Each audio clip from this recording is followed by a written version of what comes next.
Bapak, Ibu, saudara-saudari Jemaat GUP yang saya kasihi, yang tergabung dalam Perak di seluruh wilayah Surakarta. Kita kembali membahas firman Tuhan melalui Perak ini dengan surat Yakobus. Ya, sebelum kita membahasnya, mari kita berdoa terlebih dahulu. Bapa di dalam surga, kami bersyukur buat kesempatan yang masih Tuhan berikan kepada kami untuk bisa menikmati acara Perak ini. Kami bersyukur buat kesehatan yang Tuhan berkatkan kepada kami, sehingga kami boleh mengalami dan menjalani kehidupan ini. Terima kasih Tuhan, kami mohon supaya Engkau menolong kami dalam pembahasan kami kali ini. Tuhan tolong kami yang membicarakan, Tuhan berikan roh hikmat untuk berbicara, dan Tuhan tolong kami yang mendengarkan supaya kami boleh merenungkan, bahkan menerimanya dalam hati kami. Dan satu perintah yang akan kami dapatkan saat ini, melakukan firman Tuhan di dalam kehidupan kami sehari-hari.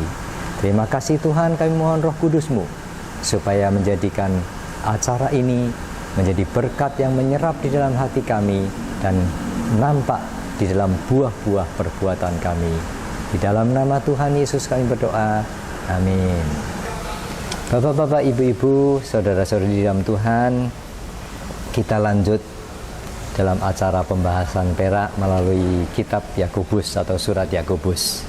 Ya, kita mengingat bahwa pada pasal 1 Yakobus mengingatkan supaya orang percaya bersabar di dalam pencobaan, di dalam mengalami ujian, penganiayaan, lalu dilanjutkan bagaimana membangun diri di dalam firman.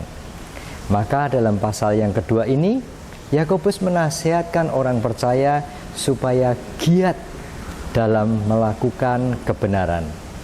Sebab dengan giat melakukan kebenaran firman Allah, maka orang percaya akan menjadi seperti pohon yang menghasilkan buah yang baik, seperti diceritakan dalam Matius 7 ayat yang ke-17.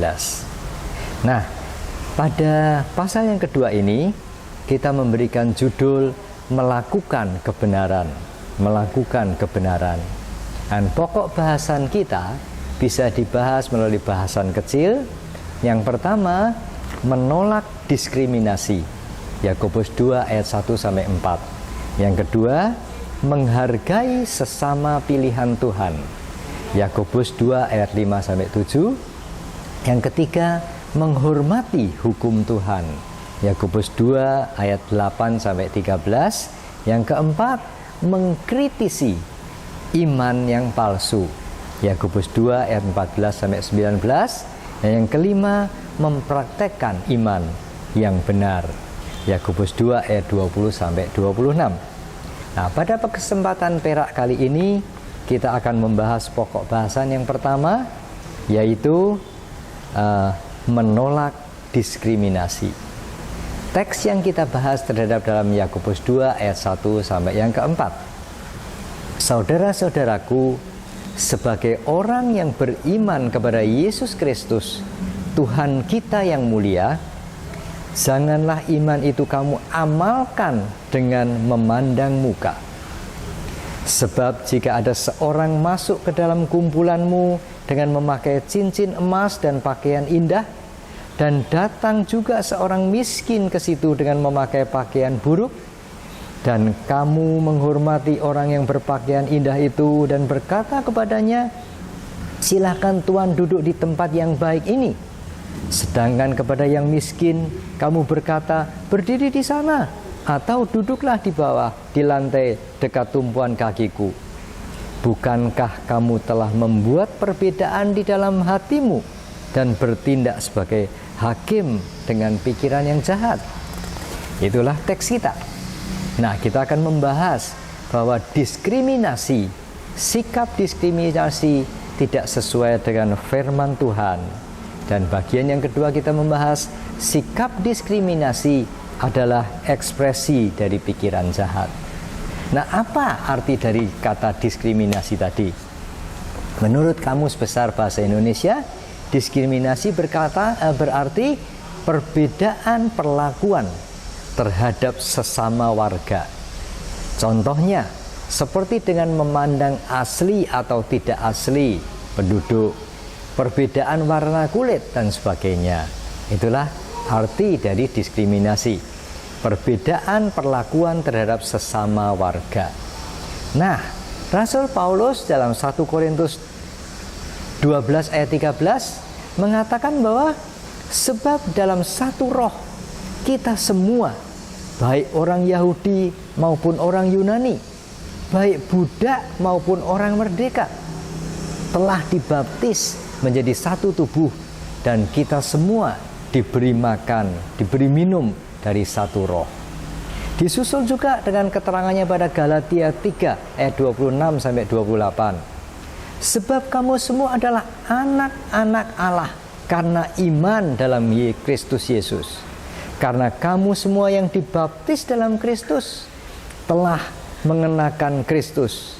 Dalam hal ini tidak ada orang Yahudi atau orang Yunani, tidak ada hamba ataupun orang merdeka, tidak ada laki-laki ataupun perempuan, karena kamu semua adalah satu di dalam Kristus Yesus.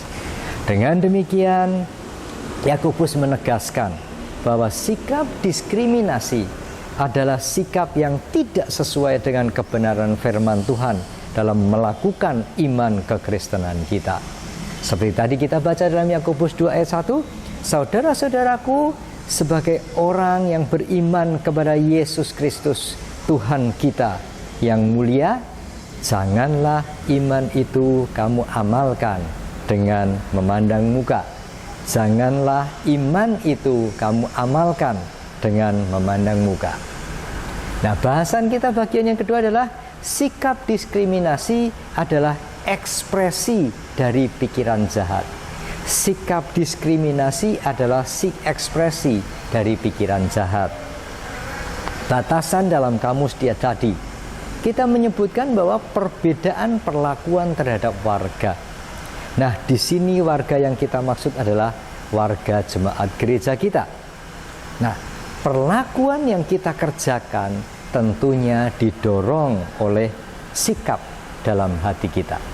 Perlakuan yang kita kerjakan tentunya didorong oleh sikap dalam hati kita, ya. Nah, Matius 7 ayat 17 tadi menyatakan bahwa buah yang baik yang dihasilkan pasti berasal dari pohon yang baik. Demikian juga sebaliknya, buah yang buruk dihasilkan oleh hati yang buruk.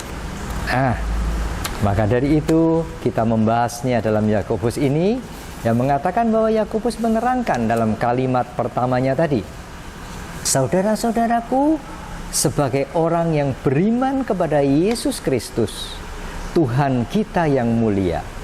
Sebagai orang yang beriman kepada Yesus Kristus, Tuhan kita yang mulia. Nah, kata Tuhan kita yang mulia boleh diterjemahkan dengan kata-kata seperti ini. Tuhan Yesus Kristus adalah kemuliaan itu. Tuhan Yesus Kristus adalah kemuliaan itu. Dalam perjanjian lama, kata kemuliaan ini diartikan sebagai cahaya yang nampak, yang dalam kata lain disebut Shekinah, sebagai lambang kehadiran Allah di dalam kemah sembahyang mereka.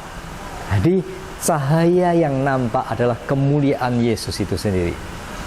Dalam perjanjian baru, kata ini seharusnya diartikan kemuliaan ini hanya bagi Tuhan Yesus yang kita imani saja. Ya, dalam perjanjian baru kita mestinya mengartikan bahwa kemuliaan ini hanya bagi Tuhan Yesus yang kita imani saja. Jadi Yakobus menerangkan kemuliaan itu hanya bagi Kristus, bukan bagi orang yang masuk ke dalam pergumulan kita dengan penampilan yang mewah.